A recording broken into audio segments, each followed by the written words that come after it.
Halo, assalamualaikum warahmatullahi wabarakatuh. Untuk kali ini saya akan mengajak teman-teman semua untuk cari tahu di mana sih unit rehabilitasi jiwa Rumah Sakit Jiwa Dr. Suharto Herdian. Pada takut nggak kalau dengar kata jiwa? Nah, kalau kita pengen tahu, yuk simak ya, untuk menghapuskan stigma bahwa orang dengan gangguan jiwa itu nggak bisa ngapa-ngapain. Nah, di sini nih tempatnya, di YouTube channel House of Kava Official, dibahas mengenai jiwa, yaitu di rubrik jiwa ini. Nanti kita ketemu beberapa narasumber di video kita kali ini. Nanti kita bincang-bincang bagaimana pasien-pasien dengan gangguan jiwa bisa mengikuti kegiatan di unit rehabilitasi, bagaimana pasien-pasien dengan gangguan jiwa bisa mandiri di unit rehabilitasi.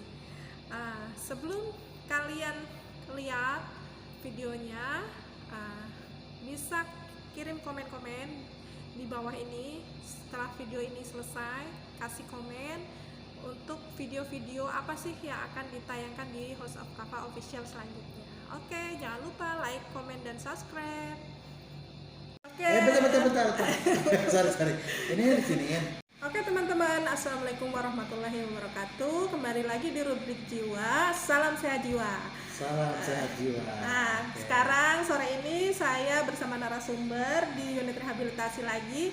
Karena kemarin teman-teman pada kepo, pada tanya apa sih unit rehabilitasi. Nah, di video nanti akan ada penjelasan dari kepala ruangan unit rehabilitasi. Kemudian sekarang ini, tadi kan Bu Atun udah jelasin nih masalah alurnya seperti apa, kemudian sampai ke fase evaluasi nih, pasiennya dievaluasi kemudian lari ke masyarakat. Nah, sebelum dievaluasi dan lari ke masyarakat, ini saya punya narasumber namanya Pak Heru ya, sebagai PJ ya, PJ dari pasien-pasien yang biasanya sebelum melakukan evaluasi ke beliau-beliau ini. Nanti Pak Heru sebagai apa di sini? Di sini saya sebagai PJ sosial medis ya, di instalasi rehabilitasi dan sebagai manajer dari pasien-pasien yang ada di unit instalasi rehabilitasi seperti itu. Baik teman-teman, jadi Pak Heru ini sebagai pekerja sosial yang nantinya akan menampung pasien yang sudah diseleksi terus melakukan aktivitas, kemudian di aktivitas mandiri ya Pak biasanya ya. Aktivitas mandiri itu bersama PJ-nya Pak Heru ini akan menyeleksi atau mengarahkan satu bakat ya Pak ya. Nah, kemarin saya lihat-lihat nih Pak Heru lagi ngajarin salah satu ODGJ untuk kemandirian ya Pak ya. Bisa diceritain Pak seperti apa tekniknya di mandiri, aktivitas mandiri? Terima kasih Bu Dewi ya. Untuk istilahnya aktivitas mandiri di sini, kebetulan di sini saya diamanahkan untuk megang pasien, 2 pasien istilahnya dia untuk dilatih ke tahap mandiri. Nah, salah satu pasien tersebut yaitu istilahnya inisialnya E, itu pasien yang sudah diprogramkan awalnya di Tata Boga. Nah, dia udah expert, mempunyai keahlian di membuat risol. Nah, istilahnya dia udah khatam banget bagaimana mulai dia membuat isiannya risol, kulitnya risol seperti apa, dia udah paham. Nah, di sini saya coba untuk memberikan challenge ya, memberikan tantangan baru kepada pasien ini istilahnya untuk lebih dikembangkan bakatnya, yaitu istilahnya dengan program roti bakar. Nah, di sini harapannya mudah-mudahan ketika keluar dari daycare si pasien E ini bisa mempunyai keahlian ya, terutama di bidang tata boga. Ya, istilahnya keahlian pertama di membuat risol ya, mungkin bakal yang kedua yaitu membuat roti bakar ya. Mudah-mudahan ya bisa membuat usaha roti bakar seperti itu. Yang kemarin dicoba di tahap pertama dia membuat roti bakar. Alhamdulillah hasilnya cukup baik ya, walaupun masih banyak evaluasi karena itu menjadi pengalaman yang baru buat pasien ini. Awalnya dia belum pernah bagaimana cara membuat roti bakar tersebut, dan alhamdulillah kemarin dipelajari tahap pertama ya cukup baik. Jadi pasien-pasien yang ada di sini yang melewati tahap aktivitas kemudian ke aktivitas mandiri itu dibimbing sama beliau-beliau ini untuk melakukan satu keahlian, biasanya yang sudah expert ya Pak ya. Misalkan pasien yang tadi disebutkan dengan inisial E itu sudah expert di boga, kemudian supaya lebih expert lagi sebelum kita terjunin ke masyarakat, kita kasih lagi satu keahlian lagi ya Pak ya, supaya dia juga bisa memilih nih apa sih yang akan dilakukan untuk di rumah nantinya gitu. Biasanya seleksi aktivitas mandiri itu berapa kali pertemuan sih Pak?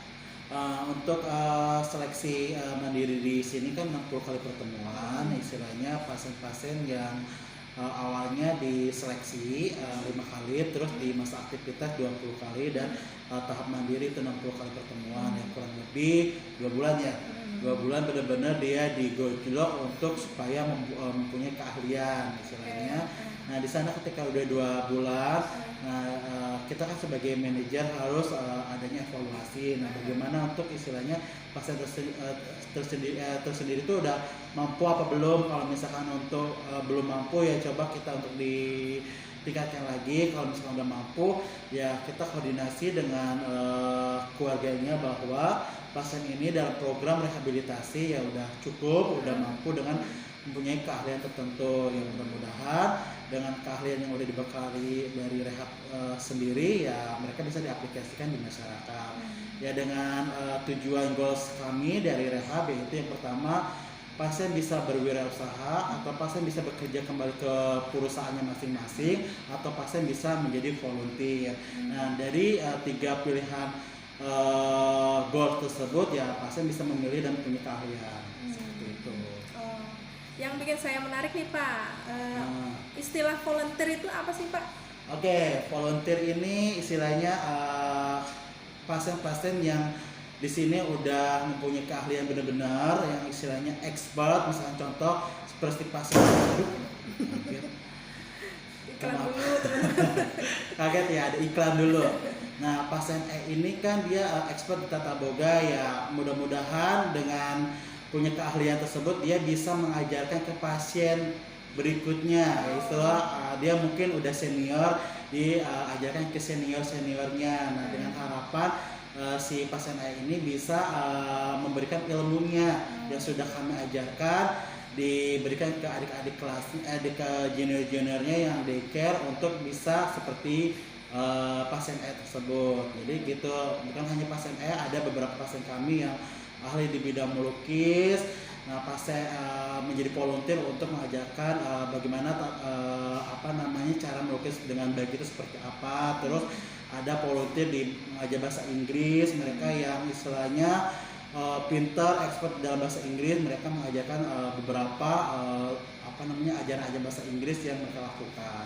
Seperti itu, tapi dengan syarat tetap ada pendampingan dari pihak petugas. Seperti itu. Jadi selain petugas di sini juga pasien-pasien yang sudah mandiri dan sudah expert membantu kami di sini dan dengan kesediaan mereka ya Pak ya untuk mengajarkan ilmunya kembali di unit rehabilitasi ini. Wah bagus banget ya Pak ya.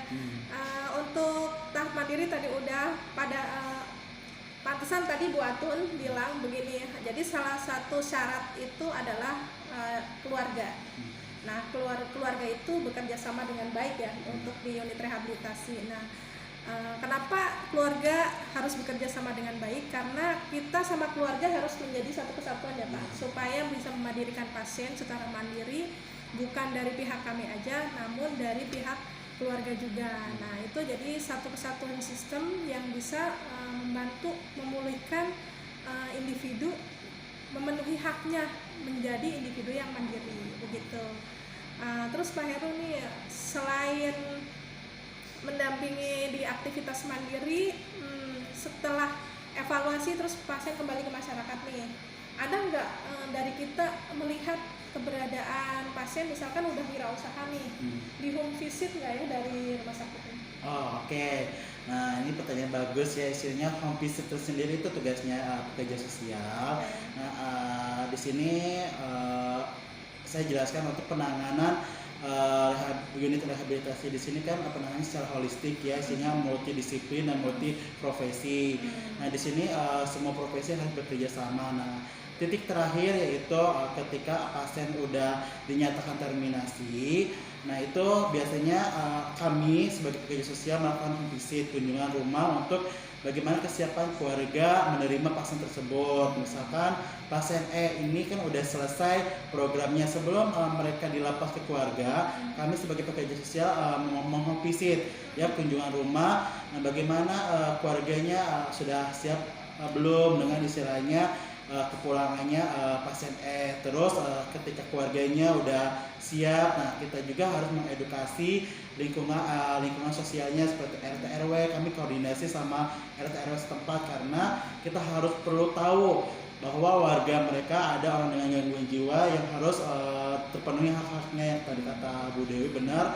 Istilahnya itu tugas pekerja sosial untuk mengedukasi masyarakat yang belum teredukasi dengan paham, karena orang dengan gangguan jiwa tersendiri stigmanya sangat kuat ya, seperti itu. Yaitu tugasnya pekerja sosial ya. Ketika momentum home visit itu benar-benar kita harus mempersiapkan ya, mengedukasi supaya pasien kita ini diterima dengan baik, terutama dari keluarga, masyarakat, tetangga, biar mereka hidup dengan damai, sejahtera, dengan tentram gitu, dengan istilahnya ya seperti hanya kita normal, kita mau kemana-mana nggak diliatin gitu, nggak dicemoohkan. Nah, itu yang kita takutkan, karena ya stigmanya masih kuat ya.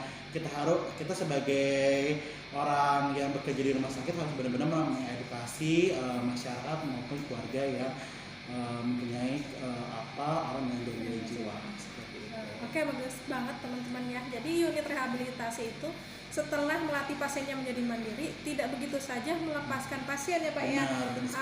Terus kerjasama dengan orang tua, lingkungan sekitar supaya mempersiapkan pasien terjun ke masyarakat.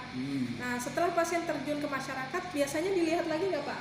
Ya, kita ada sistem MONEP ya, monitoring evaluasi. Nah, di sana kita jujur kalau misalkan untuk terjun langsung ke lapangan tidak memungkinkan, karena kita terbatasnya SDM di rumah sakit ya, terutama di Peksos sendiri ya. Peksos sekarang di Rengat cuma hanya satu istilahnya, tapi di sini tetap saya memenuhi kewajiban saya sebagai Peksos untuk monitoring evaluasi, itu dengan cara PA telepon atau WA bagaimana kondisi si pasien itu, apakah usahanya masih berjalan apa gimana. Kalau misalkan nggak berjalan ya tetap kita motivasi apa hambatannya, apa kendalanya. Yang mungkin kan apa yang awalnya teredukasi bahwa pasien ini harus usaha dulu kan Edi sebelum sebelum saat ini kan pernah usaha di risol. Nah, dia jual risol frozen. Nah, terus ya yang ngejualin itu adiknya. Ternyata adiknya keluar di PHK kerja. Jadi ya usaha itu sempat terhenti karena ya mau gimana lagi, ya itu kita nggak bisa diusahakan lagi, karena pas saya home visit untuk lihat kondisi rumahnya, ya namanya perumahan kan sepi, mau jualan seperti apa nggak memungkinkan istilahnya. Ya itu sih hambatan-hambatan ketika kita mau berwirausaha ya, kita tidak bisa ODGJ sendiri istilahnya tidak bisa memetakan harus seperti apa gitu. Ya makanya ya sempat terhenti, dan ya akhirnya ya Edi kembali untuk melakukan rehabilitasi. Dan dia yang mudah-mudahan dengan program roti bakar ini ya Edi bisa maju, dan istilahnya mudah-mudahan saya dan tim di sini akan merancang lebih matang lagi supaya usaha itu lebih jalan, dan mudah-mudahan bisa tidak akan bangkrut lah istilahnya, bukan terhenti gitu, bukan bangkrut, terhenti. Ya mudah-mudahan bisa terus menjadi mata pencahariannya si pasien ini. bagus sekali ya Pak ya. Jadi ada selain ada kemudahan juga ada kendala nih yang Ya. yang dialami sama Pak Heru sendiri Ya, sebagai PJ atau manajer pasiennya. Nah, jadi pasien ini kan holistik, biologi, sosiologi, spiritual, semuanya unik ya, Ya. semua manusia ya. Jadi kendala-kendala saat ini nanti bisa kita rundingkan lagi supaya menjadi apa ya, motivator juga buat kita petugas ya Pak ya, supaya pasien-pasien yang sudah pulang ke masyarakat itu tetap punya aktivitas, punya kegiatan, terus punya mata pencaharian dan menjadi individu yang mandiri. Iya. Oke, terima kasih Pak Heru untuk Ya. waktunya sore ini. Ya, sama-sama Bu Dewi. Dari dinas pagi terus ditahan dinas. Gak apa-apa. Ya. Baik teman-teman, itulah kalau pengen tahu tentang unit rehabilitasi bisa dicek di sini di link di bawah ini. Nanti kalian bisa datang atau tanya-tanya atau bisa telepon juga lewat hotline yang ada di bawah, atau tanya langsung, telepon langsung lewat depan, nanti boleh tanya-tanya ke petugas ya. Jadi kalau Anda punya ODGJ di rumah, Anda sebagai caregiver bingung, aduh di rumah sama siapa, terus nggak ada kegiatan, boleh bisa langsung datang langsung ke sini ke unit rehabilitasi Rumah Sakit Jiwa Dr. Soeharto Herdian. Terima kasih Pak Heru. Ya, sama-sama Bu bantuannya. Dewi. Salam sehat jiwa. Salam sehat jiwa, semangat. Assalamualaikum warahmatullahi wabarakatuh.